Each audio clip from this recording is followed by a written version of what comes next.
Assalamualaikum warahmatullahi wabarakatuh. Sahabat semua, semoga kita sehat walafiat dan hari ini aktivitas kita hari ini jauh lebih baik dari hari-hari kemarin. Pada kesempatan ini saya ingin menjumpai saudara dengan topik apakah Gibran akan segera lengser atau bertahan sampai masa akhir jabatan.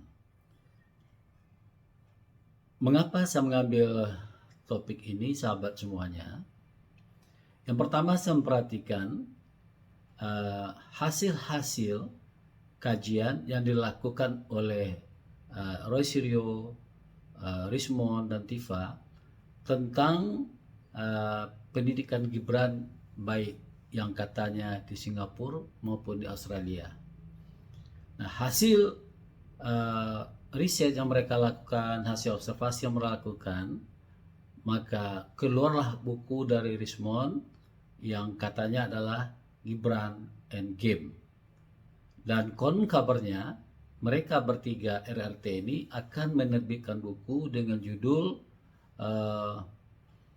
Gibran Black Paper. Kalau Jokowi dulu mereka buat buku adalah Jokowi White Paper. Nah, mereka bertiga dalam buku Gibran Black Paper ini akan menampilkan tiga bahagian ya. Bagian pertama sudah ada hasil kajian oleh Rismond dengan topik Gibran and the Game. Kemudian analisis neuro itu dilakukan oleh Tifa. Sedangkan analisis forensik akan dibuat bagian itu oleh Roy Suryo.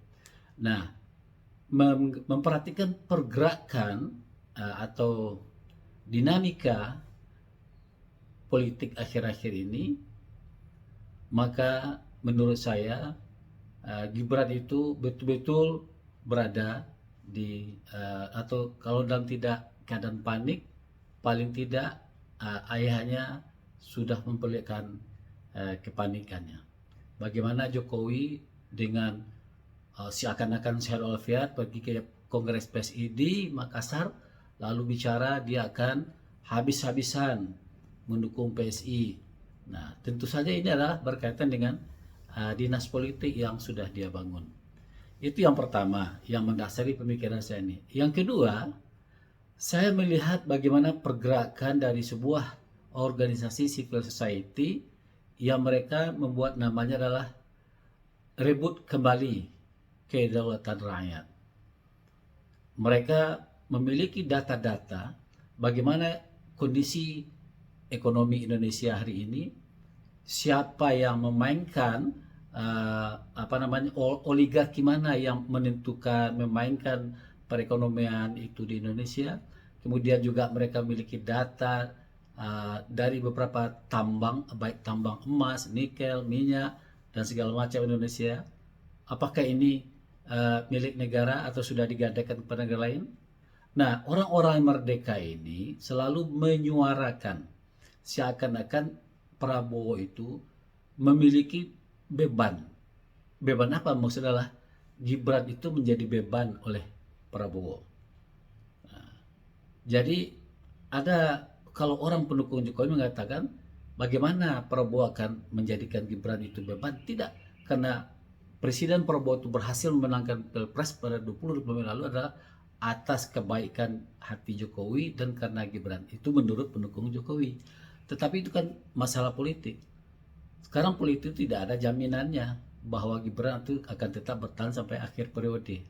Nah, kemarin hari Jumat malam, sahabat semuanya, kelompok Said Didu, kemudian kawan-kawannya sebanyak 8 orang yang bergabung dalam kelompok civil society rebut kembali kedaulatan ini diundang khusus oleh Presiden Prabowo ke kediamannya di Kartanegara. Banyak yang mereka bicarakan, termasuk masalah-masalah ijazah Jokowi barangkali, masalah ijazah Gibran, masalah Kapolri, masalah lain-lain. Nah, semua masukan yang disampaikan oleh kelompok ini semua diterima oleh Prabowo. Nah, oleh karena itu saya melihat mungkin Prabowo menunggu timing, menunggu kesempatan yang paling baik untuk mengambil keputusan. Jadi kesimpulannya sahabat semuanya, saya melihat Gibran itu sekarang berada di ujung tanduk. Walaupun para apa namanya pendukungnya, para konsultan politik yang mencoba apa meramu seakan-akan Gibran itu baik segala macam, menyuarakan AI segala macam, tapi masyarakat sudah paham itu semuanya. Jadi kita tunggu saja perkembangannya. Semakin cepat lebih bagus menurut saya. Assalamualaikum warahmatullahi wabarakatuh.